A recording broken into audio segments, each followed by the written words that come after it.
ಚೈತನ್ಯ ಇದೆ ಅಂತ ಹೇಳಿದ್ರೆ ಸೂರ್ಯ ವಾಯುವಿಗೆ ಅಧಿದೇವತೆ, ವಾಯು ತತ್ವಕ್ಕೆ ಅಧಿದೇವತೆ.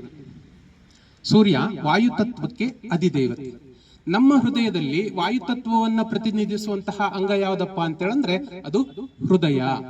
ಹೃದಯ ವಾಯು ತತ್ವ ಹೃದಯ.